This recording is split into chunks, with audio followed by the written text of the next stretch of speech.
Hello, everybody. Welcome to episode 2 of Stargazer Sports here on the Blast Music 247 YouTube platform. I am super excited to be with you all tonight. Um, as I said, for episode 2, but today it is part 2 of my series that I am doing on our Dallas Cowboys Coach Mike McCarthy, on why he is going to lead the Dallas Cowboys to a Super Bowl in 2023. Um, I want to say I'm just super excited. Hey, how you doing, Sunshine? I'm really glad for you guys joining me tonight. I'm super excited, guys, because as you guys know, training camp is right around the corner. I believe, if I'm not mistaken, that it starts on July the 24th. Could be wrong about that, but I think it's in that week. So it's going to be very exciting. Of course, in future episodes, we are going to be talking. I'm going to be giving you content about training camp, and maybe potentially bring on some other content creators that can kind of give us some commentary about who may actually be at training camp. But I'm super excited because tonight we are going to continue to look into our Coach Mike McCarthy. Last show, we went over Mike's history, his tenure as a coach before he became, we went over his tenure as a coach before he became the head coach of the Green Bay Packers. And then we also went over what he was able to accomplish as the head coach of the Green Bay Packers. And there's many things that we had realized about him. Like, for one, being the offensive coordinator and providing the New Orleans Saints their first playoff win in franchise history. We learned that he's coached three different two already Hall of Famers in Joe Montana and also Brett Favre. And then also we know he coached Aaron Rodgers, we know is going to be a first ballot Hall of Famer. He's just not that yet because he's still playing in the league. But this is a guy that has won with multiple organizations, has been coached. He is what would it be? A second, I believe. He'd be a second generation, or no, a third generation prodigy of the great Bill Walsh, which if you don't know who Bill Walsh is, please Google him. But Bill Walsh is the father of the modern of the West Coast offense that we see in today's NFL. And we know, if you go back and watch my episode, go back and listen to my first episode, you'll know that Paul Hackett was the coach that ended up was an assistant was the offensive coordinator for the 49ers when they won their Super Bowl, I believe in can't remember the exact year, but I think it was somewhere in the 80s. And then he took Mike under his wing when Mike was studying, getting his master's at the University of Pittsburgh. So, and you guys let me know. I hope you guys can, you guys can hear my music in the background. Let me make sure everything's good on my end. Y'all give me just a second. Make sure everything is rolling smooth. It should be. Let me just, before I transition, I might have to just change a little bit of properties here. Let's see here. Yeah, you guys should be able to hear it. Hope so. If y'all can't, let me know. I might have to turn it up a little bit. Can y'all hear? Oh, can you hear it now? Y'all let me know. Let me see. Yep, should all be there. I did just turn it up for you guys, so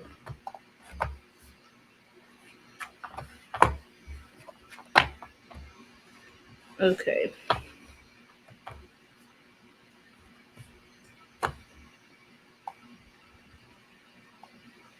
Can y'all hear the music now? Okay. Well, I'm not sure why you guys aren't able to hear my music. I have it playing loud. I've turned it up pretty loud, and I've had made sure the settings are so that the viewers can hear it. But I'm gonna go ahead and move into my presentation so that we can get this show on the road. I apologize if you cannot hear my music, but I'm going to move into the presentation. So let's go. And again, if you are listening to this on the Blast Music Radio station, I would encourage you to go over to, I strongly encourage you guys to, when you have time, to go over to the Blast Music 247 YouTube so that you guys are able to see my presentation, because I have built out an entire presentation for the viewers who are watching on YouTube to see. So again, if you would like to see that, please go to the YouTube channel when you have time. Okay, but anyway, let's get this show rocking. Okay, so why Mike McCarthy will lead the Dallas Cowboys to a Super Bowl in 2023, part 2. Okay, so in today's episode, we are going to be talking specifically, and I debated of whether I would go into something else, or if I wanted to focus on this specific moment in Mike's life. And I thought it was important to just hone in on this specific time in his life, which is his hiatus. Okay, so I wanted to specifically go over this because his hiatus actually shaped, which I did not know. Isn't it crazy how we just keep finding out little nuggets about Mike? But there are things that we have heard our coach say in his press conferences, the assistant coaches saying in their press conferences, the way in which they operate. We've seen that they've had this synchronicity. It just seems like both the offensive side of the ball, the defensive side of the ball have become together as one unit. And there were things that I discovered that Mike actually found out during his hiatus period, which took place in 2019 after he was let go from the Green Bay Packers. You guys know that he was let go in the 2018 season. He decided to take a step back in the 2019 season to really, we're going to get into what he actually did. So today we're actually going to listen to Coach Mike and Peter King. If you don't know who Peter King is, he is a sports newscaster, a very popular, famous sports newscaster. We're going to listen to his interview that he did with Peter King, and then we're going to talk it out. We're going to talk about it. We're going to hit on the key points of this interview that I feel like really sheds light on who Coach Mike McCarthy is. So, without further ado, let's go ahead and get into, let's see here. Let's go ahead and get into the interview with Peter. And Just need to get it. We're going to get it set up. You guys give me a second here. I can ensure to get this right. I apologize because it looks like it's deviated from. Hey, J Money, how you doing? Glad to see you guys in the chat tonight. Very excited for this show. You guys give me a second. I'm just going to pull up my interview that I had already queued. Some reason it kind of went off and divvied away from me, but that's okay. I can pull it up right here. No problem at all. And you guys will have to, hopefully you guys let me know in the chat if you guys can hear the interview.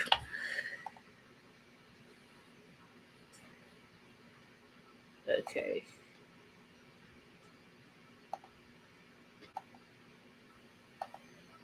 Okay. So I got it queued up. I'm going to transition it now, and I'll be going back and forth, you guys. So we'll listen to the audio, then I'll come back and we'll talk about it. Listen to the audio, come back and talk about it, okay?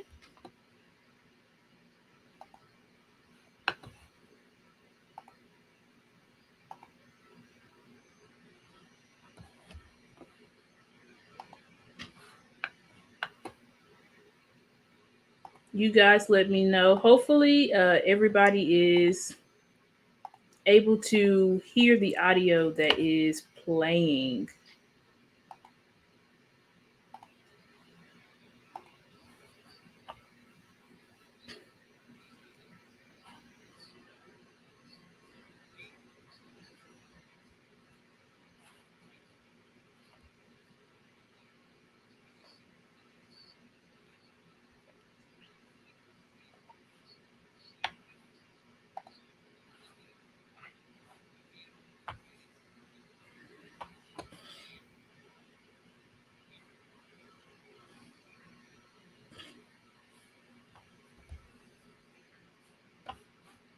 Are you guys saying that the audio is low? Can you guys hear the audio? I might need to, I don't know why I'm having a little bit of trouble with my audio tonight, guys. I might just have to, I was trying to do the show through my earphones, but I feel like it's affecting the sound some way. So I'm going to take off my earphones and just have the audio playing through my actual speakers.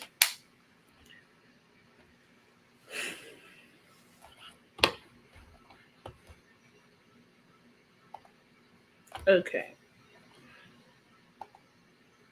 And so basically it has been. Can you guys hear the audio now? Yeah, we both will tell you our hobbies are construction. So okay, I think apparently it might have been my earphones affecting the audio this has been part of it. for some weird reason. So I'm going to go ahead and just restart this so that you guys, the viewers, can hear the interview. Again, you can look this interview up right on YouTube. This is Mike McCarthy and Peter King's interview that took place in 2019 when Mike McCarthy was on a hiatus. He stepped away from coaching. Okay, let's go. Create a workspace where football, for the past year, in a village 8 miles from Lambeau Field, Mike McCarthy has studied football and his future like he never has before. This is Mike McCarthy's gap year, his comeback year back to the NFL. The comeback is happening here in a tricked out barn, accompanied by one thing. Just listen. Sounds of silence. This was McCarthy's idea. It's sort of Gruden-esque. Create a workspace where football is everything. Invite 3 coaches, unemployed like you, to dissect the game several days a week. And figure a way to address your perceived weaknesses so that when you hit the interview trail, you'll be able to convey why you're a better coach now than a year ago. a year ago when you were fired by the Green Bay Packers. When did you move here, Mike? We moved here in 2008. Jessica and I were married in 2008. She actually built a home in 2006. And so basically, it has been sort of a constant ad since then. We both will tell you our hobbies are construction. So we always have a project going on, and this has been part of it. I can see why no matter where you end up, assuming you end up somewhere a month or so from now, you'll probably miss this spot wherever you live.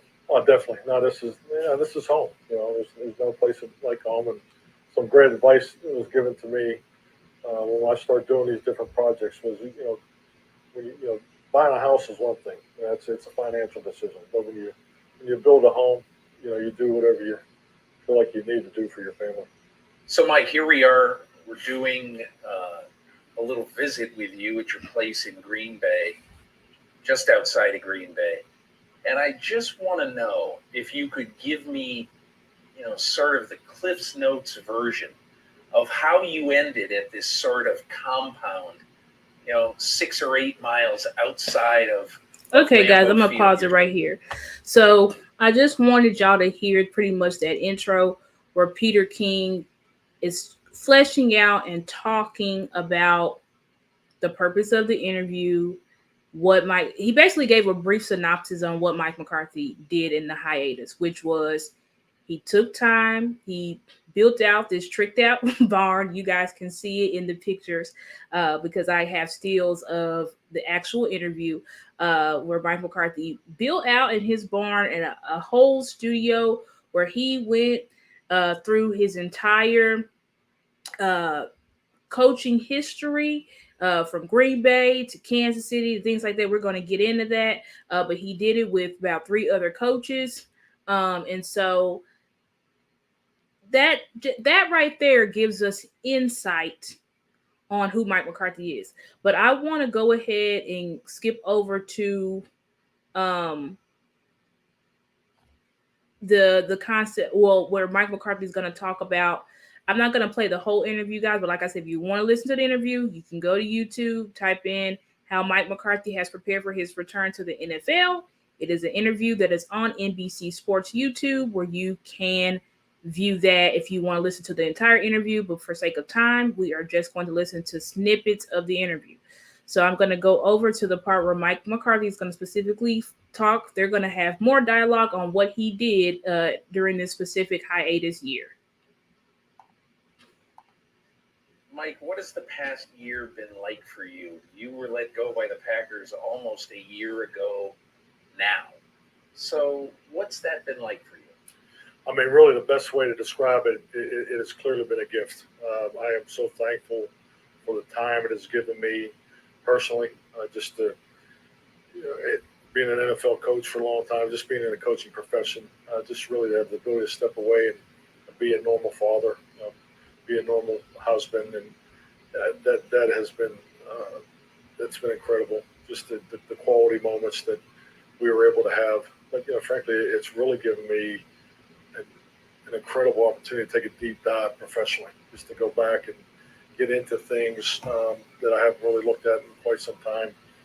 Go back really over the course of my whole career, really organize a lot of things. I mean, just different notes from the old days, old West Coast offense notes and Kansas City run game things, and so that part of that's been fun. And then the formation of the McCarthy group, just we're combining with 3 other coaches and a football tech individual to just really pound through volumes of video and just really get prepared and excel.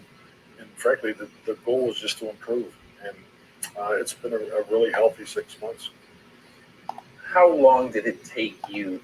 So we're going to pause right there. And so let's talk about that. So let me transition here. So here we just heard the part of the interview where Peter King asked Mike, what has this time been like for you, right? And so we can see here on the screen, I have the presentation up, where Mike McCarthy says he considered his time away from the game as a gift, right? And he named specific reasons. He said, I got to be a normal father and a husband. So one, that's the first thing that he said. And I really think it's important for us to know that at Mike McCarthy's core, he is a family man, right? He believes in the value of family. Okay? Not just, and we see that not just from, obviously he's a husband, he's a father, but also from the context of these coaches. And he says this later on in the interview, he identifies the coaches in which he identifies the coaches in which he worked with. So you can see on the screen is Jim Haslett, which was the head coach when Mike McCarthy was the offensive coordinator for the Saints, right? Frank Cignetti, who was the QB coach in Green Bay in 2018, right? That was the last year that Mike was in Green Bay. Justin Rudder, and then Scott McCurley, who is now the Dallas Cowboys linebacker coach. And he was the former Green Bay Packers linebacker coach. So the reason why I want to point out that the thing about family is that Mike McCarthy strongly believes in familial ties, or you'll say relationship ties, which I think is something that's important. Why do I say it's important? Because it shows that this guy values connections, right? And that's just such a huge part of being a coach, being able to connect with people. I went over in the last episode his ties to Brian Schottenheimer, who was now our offensive coordinator. Because remember, when Mike was in Kansas City, who was the head coach? Marty Schottenheimer, which was who? Brian Schottenheimer's father. So I'm bringing this concept up of he is a person that believes in valuing relationships, right? He values relationships, his family, but also you can call these guys his football family, guys that he has built, and has history with. Okay. But then he moves into, and he says, during this time in the hiatus, he got to delve right into his entire coaching tenure. So he said, I went over old West Coast offensive notes from Green Bay. I went over the Kansas City run game. So this is a man who, during his time away from football, decided to let me go back to look at all the things that I've built out in the past, right? I'm delving, he said, me and these, 4 gentlemen, we delved so deep into film, okay? Delved so deep into film to see the concepts then, but also to see the concepts now in today's modern NFL. When I say now, obviously 2019 is still pretty modern. It's not like the NFL has changed that much at all from 2019 to 2023. Maybe some rule changes, but the concept of football and all these things is the same, correct? So I wanted to bring up that point, right? To show us that this is and then I specifically put on the screen so that we can see the West Coast offensive notes and then also the Kansas City run game. I put specifically, I wanted to point that out because I think knowing how Mike McCarthy values his history, right, and how he's taking, from what we've seen, right, Dak Prescott has said that this new offense that we're going to see in 2023 is called what they're calling the Texas Coast, or for short, you can just call it the Texas Coast offense. So instead of West Coast, the Texas Coast offense, right? And so we know Mike McCarthy is going to take things that he did in Green Bay, right? But he's also has evolved it. So it's not going to be strictly what he did in Green Bay. He's also going to bring in concepts from the Air Coryell system, which is something that his offensive coordinator, Brian Schottenheimer, is extremely familiar with. And I would go into, y'all let me know if y'all want me to do a show about the West Coast and the Air Coryell, because that's a whole nother show. But just letting you guys know that a lot of, and I want to go through and delve into, and I encourage you guys, go through and look at the Kansas City's run game when Mike McCarthy was there. That way you're able to see there might be some things that we can identify in our new run game. Like, we're really going to start seeing the offensive form when training camp starts. We're going to, because the fans, everybody's going to be able to see the concepts that are being formed. So I think, we can get a heads up by looking in Mike's past. So I really wanted to point those specific things out. But anyway, all in all, during this time in the hiatus, Mike McCarthy reflected. Okay? So that's something that's important for a coach, because, or for anybody, because how can you move forward if you don't reflect on your past, right? You can't really move forward if you don't look at what happened in the past, so that you don't continue to repeat the same mistakes. I hope you guys are understanding. And this whole my whole purpose of doing this whole presentation is so that we, as the Dallas Cowboys nation, can build up confidence in Coach Mike McCarthy. Because, as I said, there's been a lot of narratives that have been put out about our coach. A lot of narratives that have been put out about him, about his capabilities, right, as a head coach. So I'm going through this to help us to know that Mike McCarthy is a man that he's been preparing. Our coach has been preparing for quite some time to lead our team, because this is a hiatus that he did before he became our head coach in 2020. So anyway, we're going to go ahead and move into, I think I want to go ahead and move into the next part of the interview, if we can. Sorry, guys. I hope you guys can hear my presentation music pretty good. Seems kind of low to me, but I hope it's a good volume for you guys. But anyway, we're going to go ahead and move into the next part of the interview that I want us to listen to concerning, let me go here. Uh-oh.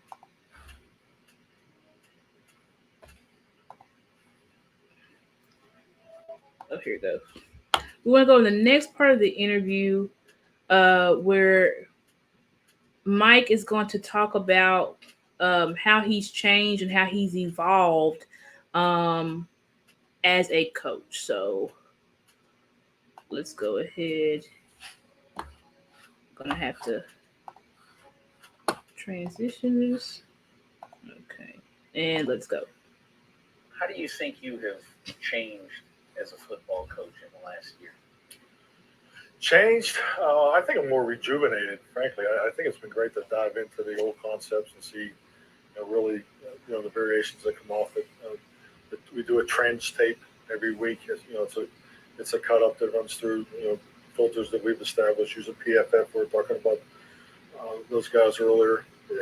So just staying on top of the trends and the different things that people are doing more, and just seeing how guys have been real creative with the variations. So that's been a lot of fun. So with that, you're just getting ready to how you would build it, that next offense, and as we go, it's really gonna, who you're working with will be a big part of that too. So it's been really just the opportunity to go back and start to redo playbooks, cut ups.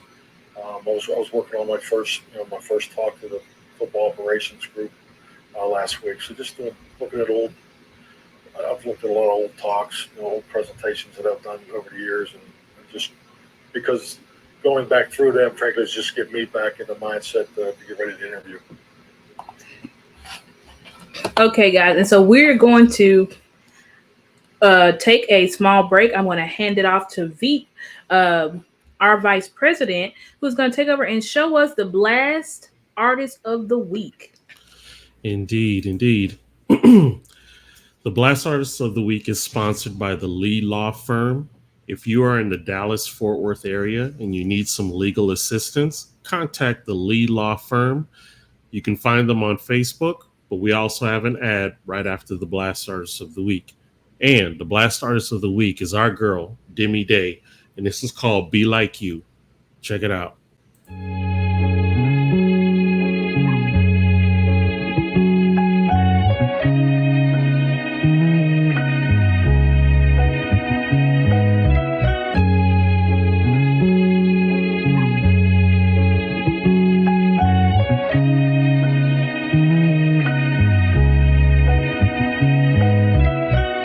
Everybody can't reach like, everybody can't dream like, everybody can't be like, everybody can't be like you.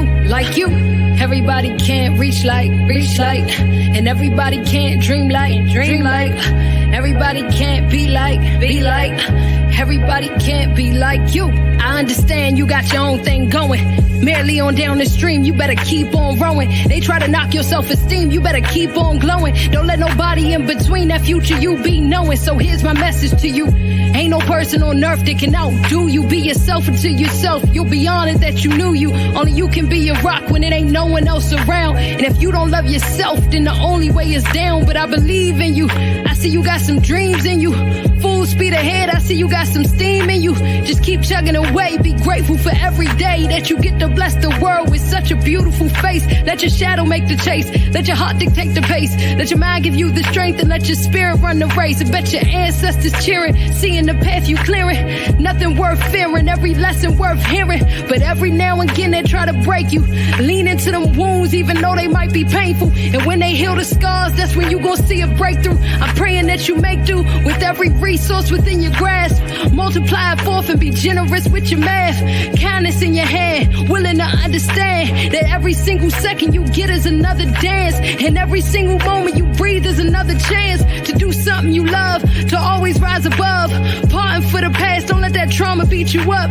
Be gentle with your mental and everything you done been through. End of the day, you're the reason I grabbed a pencil, so I could draw you up a motivational stencil. Tracing the inspiration, make way for the destination. Because trust me, I can see all of the places that you're headed. And I'm here to let you know you ain't gonna never reach a dead end.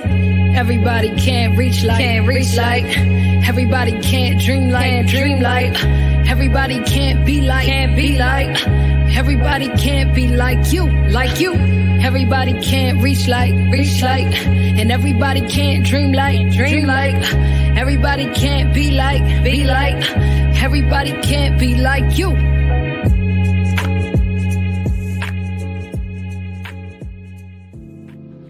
The Lee Law Firm. The Lee Law Firm. It is a law firm for those in the Dallas-Fort Worth area seeking a holistic approach to solving their legal matters. Just some of the legal services the firm provides.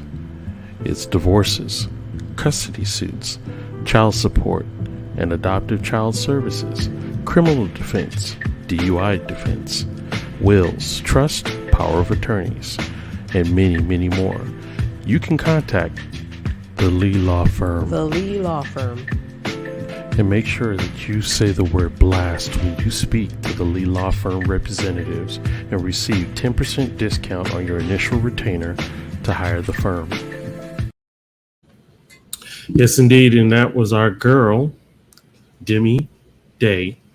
And if you are an independent artist or even a spoken word poet or up-and-coming comedian that would like some exposure, you can go to blastmusic247.com and register for free. But hold on, Blast Music is needing you, the fans that love music. Just like Demi Day, there are amazing artists that are on Blast waiting to share their music with you. So go to blastmusic247.com.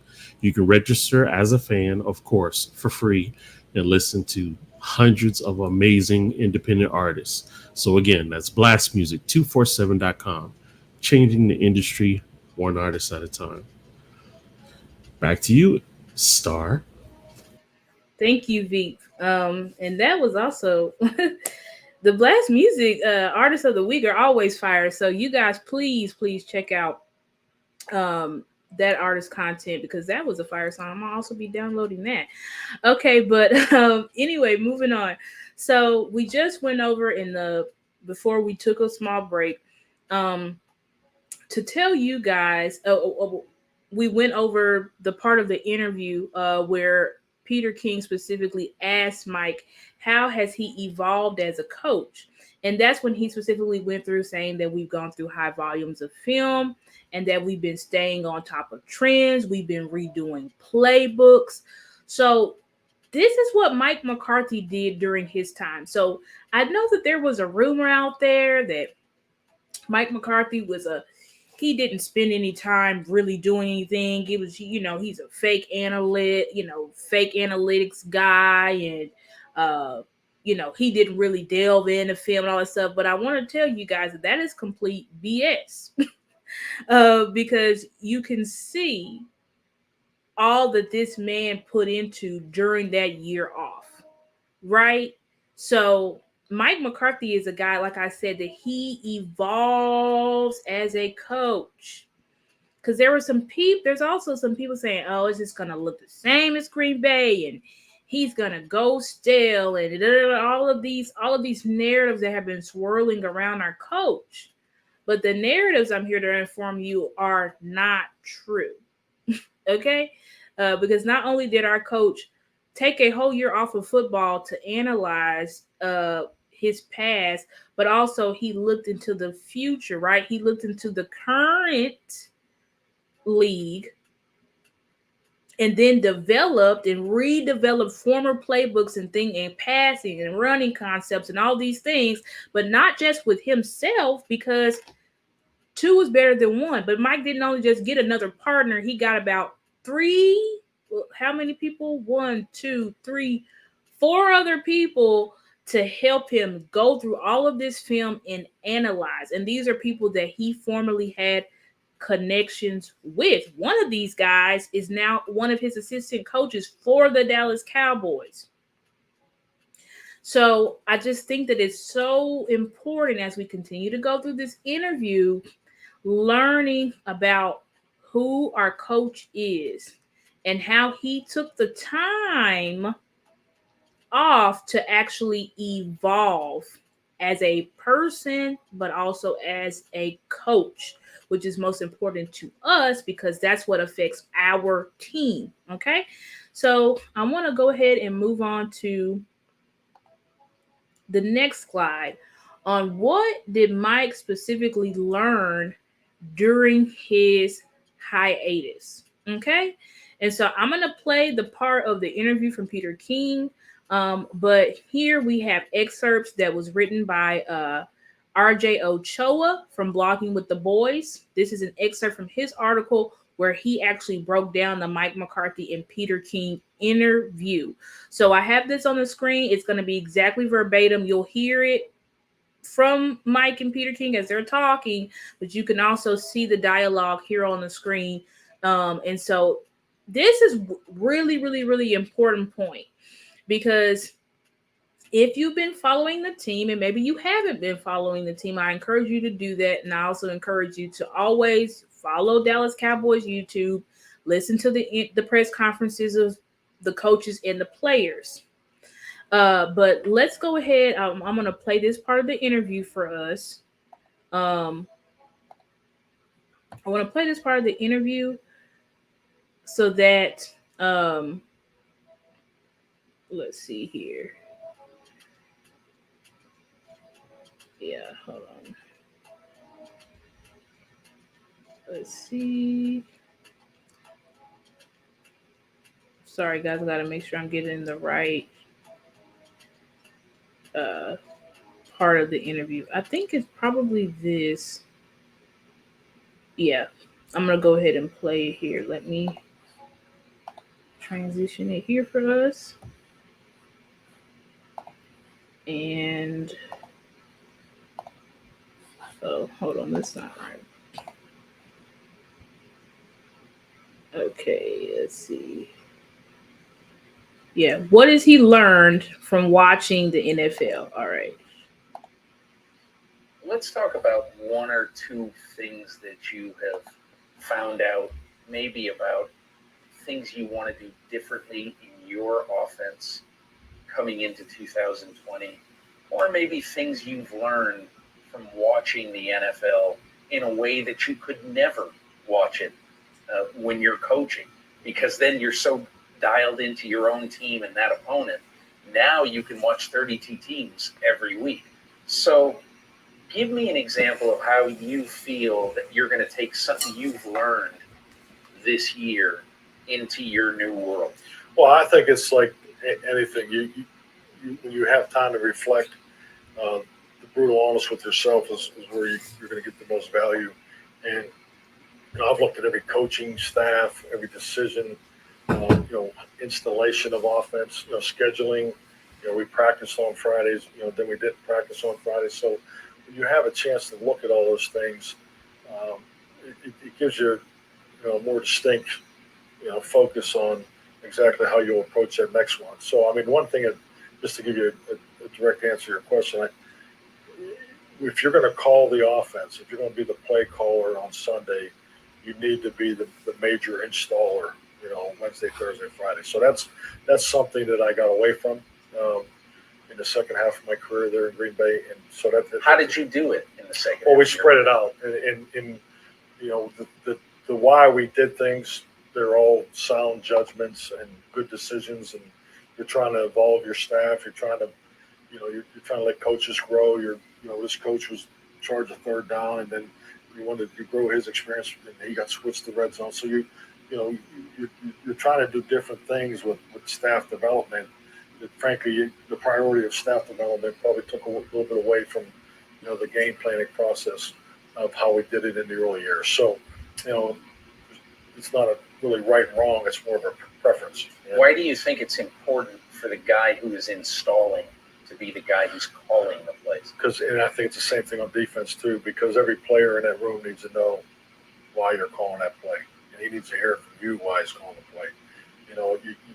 You rely on a long-term relationship with your quarterback or your offensive coordinator or your offensive line coach. That's not as good as if you're in there installing it and doing it each and every day. When you have watched football this fall, okay, guys, so a coach or two who you say, "Man, that guy, I never got." Let's go ahead and talk about that. Okay, so,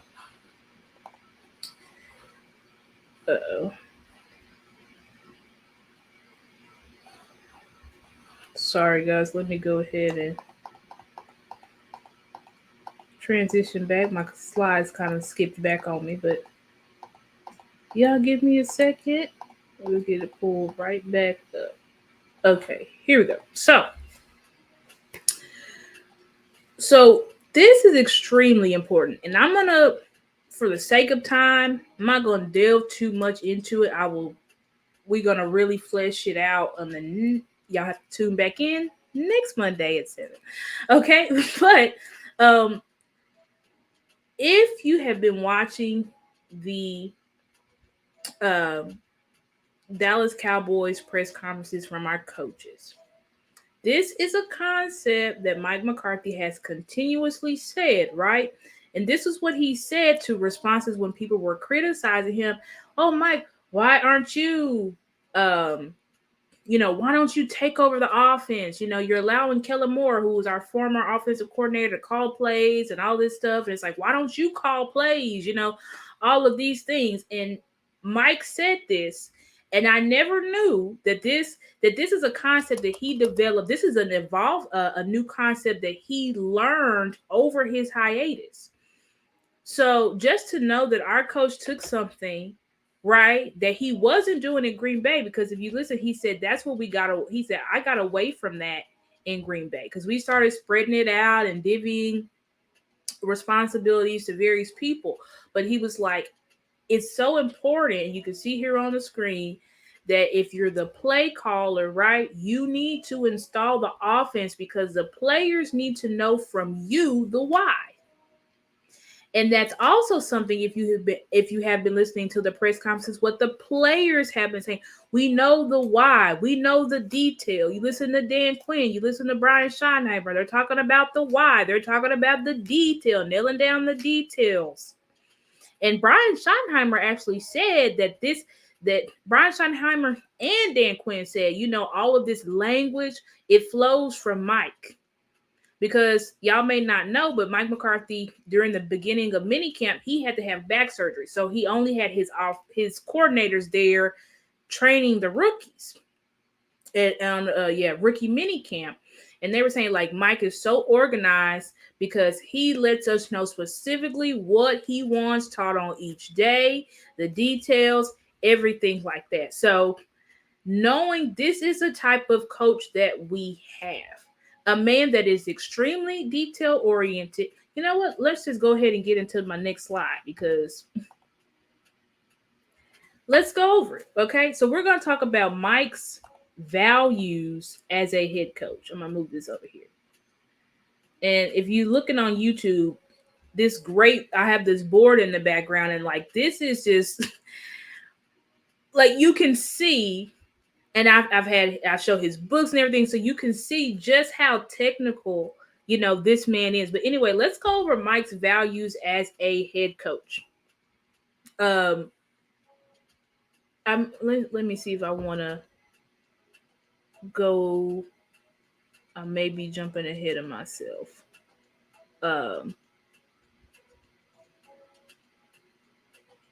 Yeah, I want to. Before I get to this, let me play.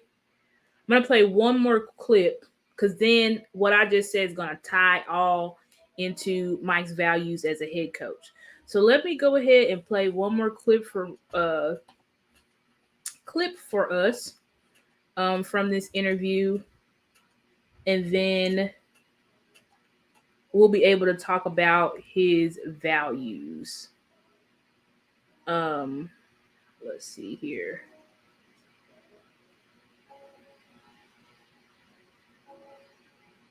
I think it may be here, if I'm not mistaken. Hopefully.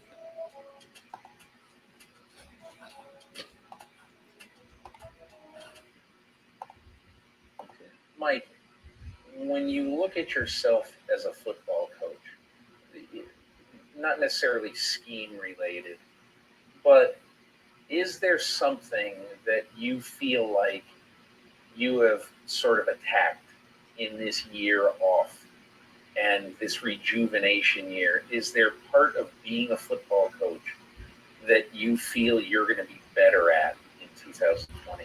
Definitely, because you've had a chance to step back, make sure your versatility and multiplicity, those tanks are full, and I think, like anything with success, you can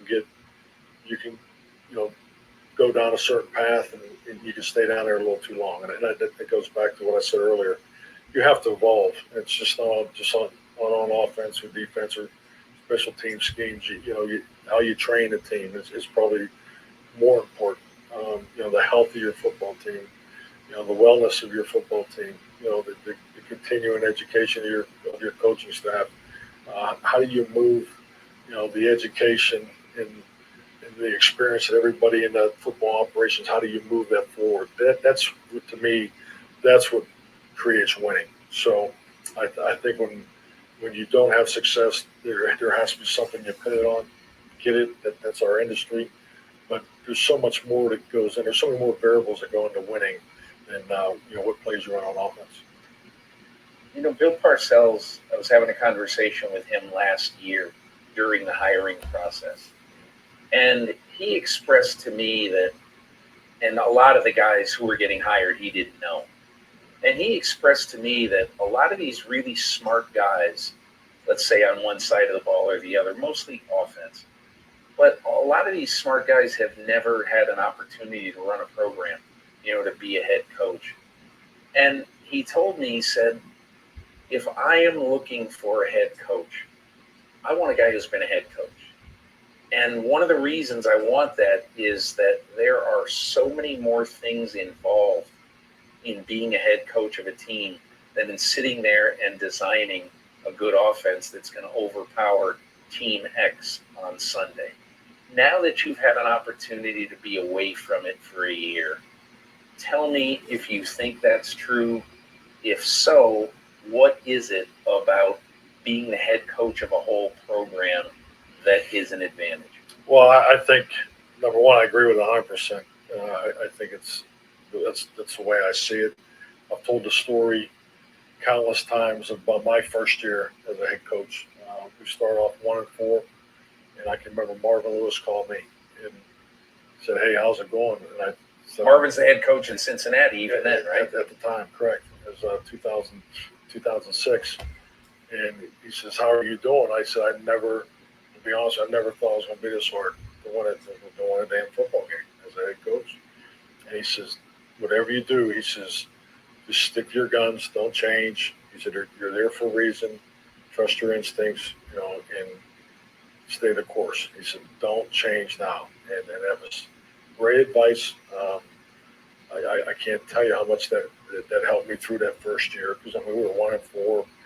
I think we got to 4-8, then finished 8-8. So, and then I thought that really propelled us into the next year, 2007, the NFC Championship game. So, it was great advice. And now that I've been able to look back on that, and that's the reality of it. Your instincts and awareness is so much higher because of the experiences that you have.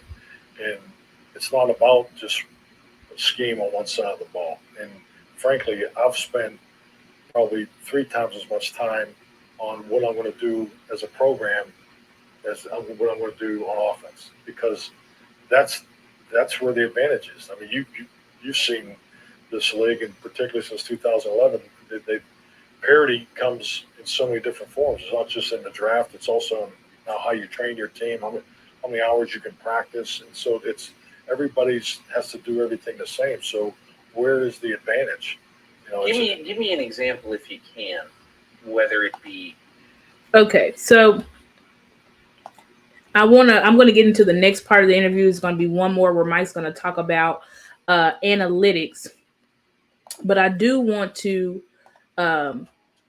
go ahead and flesh out some of the points. Okay, so Mike's values as a head coach. So one, he mentioned how when he was starting off as a head coach, they did not have a great season at Green Bay. I went over that in the last episode. That's because Brett Favre and Aaron Rodgers went down. So he was literally playing with his third quarterback.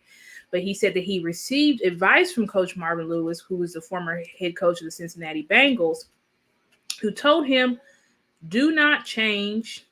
You were hired for a reason," right? And then before this, Peter King went over how Bill Parcells had said that when he's looking for a head coach, he needs a head coach that has been a head coach before. Because that head coach, they come with that experience and knowledge of knowing that it's not about just, as Mike just said, he was like, I spend most of my time focusing on the program, which means my entire team, not just focusing on offense, right? Even though at Green Bay, he was the offensive coordinator, right? But he was like, I focus on building out my program. And as we've listened to previous parts of this interview, he was saying that I've had the opportunity, I've looked at every coach's scheme, playbook, all of this stuff, right? I went through all of these things, right? To develop when the players practice, when we're not supposed to practice. I went over all of this because that's what comes into being a head coach. It's not just focusing on this side of the ball, one side of the ball, but it's focusing on the program as a whole.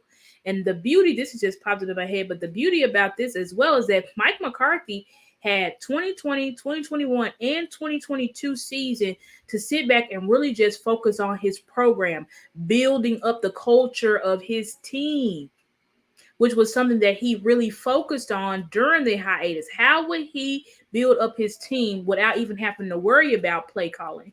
So now in 2023 that he's transitioning into being a play caller, he's already got his team, his culture, it's already been established, right? But then he also talked about how he prepares and ensures that his staff, right? He prepares his staff and ensures that they're prepared, right? And he does that by laying the groundwork first. So Mike, all of the concepts that you hear Dan Quinn talking about, that you hear Brian Schottenheimer talk about, these concepts is something that Mike had already developed, right? He had already been looking before he even became the head coach of the Dallas Cowboys, how he would prepare his team and make sure how will he prepare his staff, right? Because he said you also want to prepare your staff. You want to make sure that your staff is up to date, that your staff knows exactly what is going on, exactly what you are looking for as a head coach.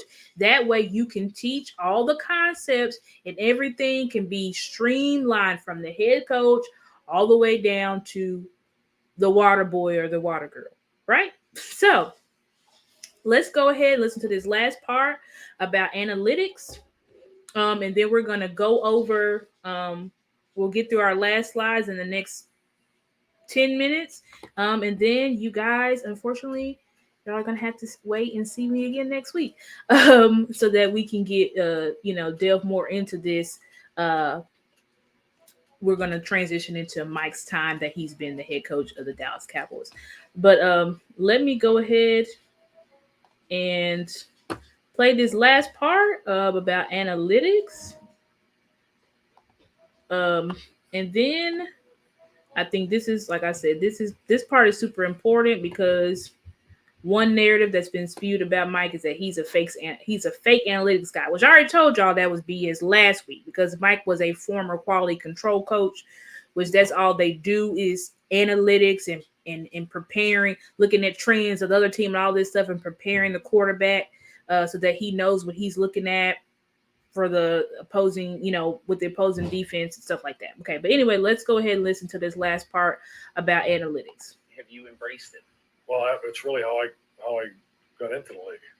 Okay, so can you just tell me what about analytics? Because honestly, when people think about people who would love analytics and really welcome analytics, they wouldn't think you would be at the head of the line.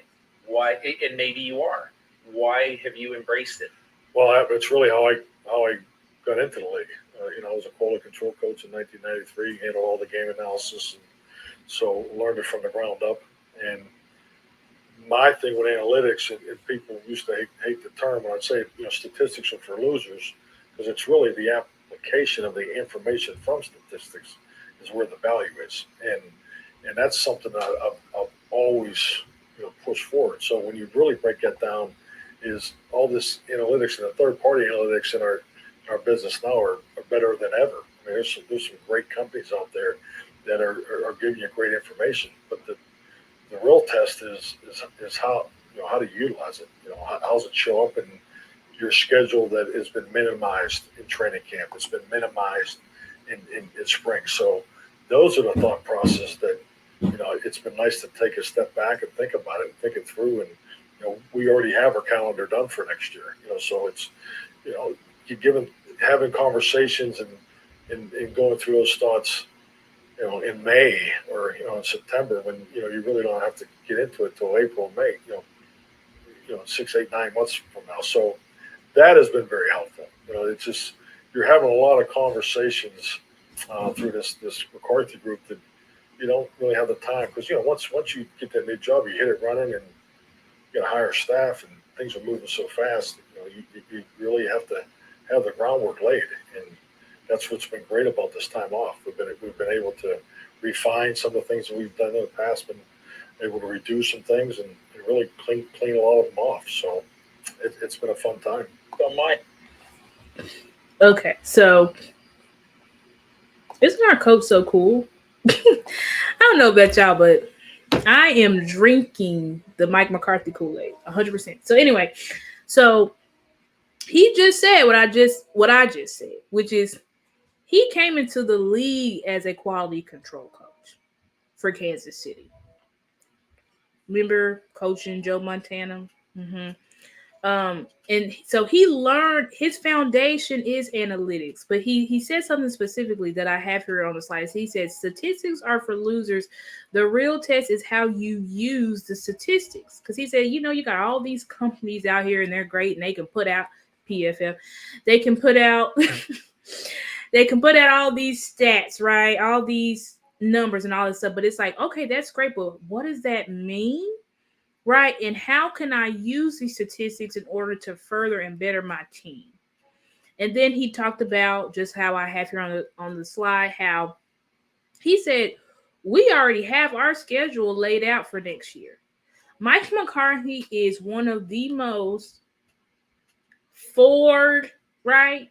I can't say one. I won't say one of the most, but because that means I'm comparing him to his peers, and it's not like I've delved in deep to Andy Reid or John Harbaugh or Mike Tomlin. So I cannot speak for them, right? But I can speak for our coach and say that our coach is very forward thinking, that a lot of the things that he thinks months, years ahead. Because remember, he said, see, we have to do this stuff now. Because he said, once you become a head coach, the ball is already running. So you have to have the groundwork laid first. Right? And so the three values that I have for our head coach is that he's consistent, right? Because what did he say? If you call it, you got to install it. He's still saying that, right? He's an analytics guy. Analytics is very important to him. That's his foundation, right? But also he believes in preparation and responsibility. That means that he believes that it's his job to prepare his staff so that the staff can then prepare the players. Okay? So if we move quickly into our next slide here, give me a second. I said, why do we care, right? Because a head coach's values gives us insight on how they will run their team. It gives us the why, right? The why to decisions made, but it also gives us the wisdom to have faith in the decisions made. Okay? So that's why it's important. That's why I chose to flesh out those values, right? So that when we see the different things in the way that our team, our head coach operates, okay, it makes sense to us. It shows us the why, right? But it also gives us faith in him because it gives us the wisdom. The values give us the wisdom, right? The knowledge so that we can actually have faith in him, not blind faith, but faith where we know who he is as a head coach. So we're able to be on board with the decisions in which he makes. One of the decisions on not interfering, not saying, I'm going to call the plays when Kellen was still here. Because if Mike had did that, Kellen would have probably still been here and maybe he would have been gone. So every decision that Mike McCarthy has made has been calculated and has been to progress forward. Okay. So we're going to do is our last slide recap. Okay. So what have we learned so far? Continued. Mike is a man of reflection, right? He took this whole year off. He took a whole year off to reflect. Okay. On his past mistakes and issues that he made, but then also took this time. So he's a man of reflection. Okay. Then he also values history, right? Values history.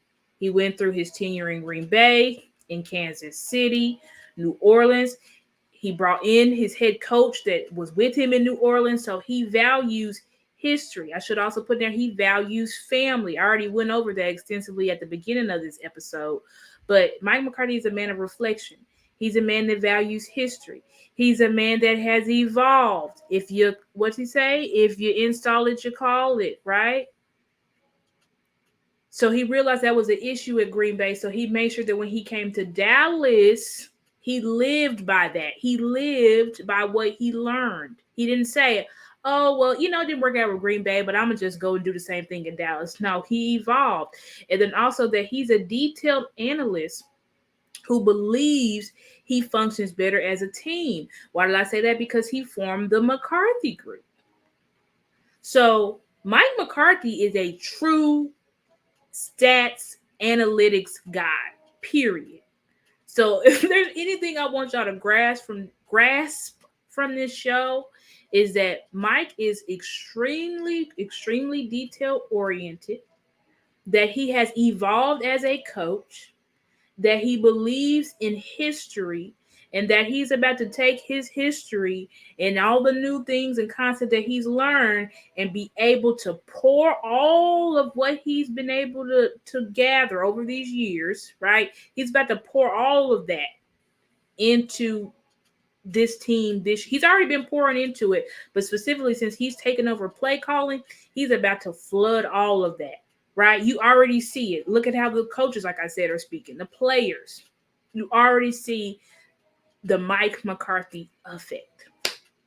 Okay, so that is the end of my presentation today, guys. I really hope that you guys enjoyed the show. It was a fantastic show. I'm so glad that you guys joined me tonight. Please follow all my social medias down below on Twitter, on Instagram, on Facebook. As well, if you guys could please donate to my channel, because you donate to my channel, it helps me grow and do various cool different graphics, and also potentially be able to go to training camp and games, and also help me update my equipment so that you guys can have a better experience. So please donate to the channel via Cash App at $Stargazer Sports.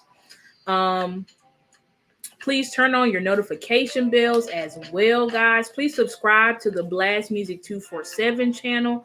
Please subscribe to my YouTube channel, which is Stargazer Sports. And you guys, please join me next week. Yes, please join me next week for episode 3 of why Mike McCarthy will, not might, not maybe, but why Mike McCarthy will lead the Dallas Cowboys to a Super Bowl in 2023. And yeah, you guys have a good and blessed night. And see you guys next week at 7.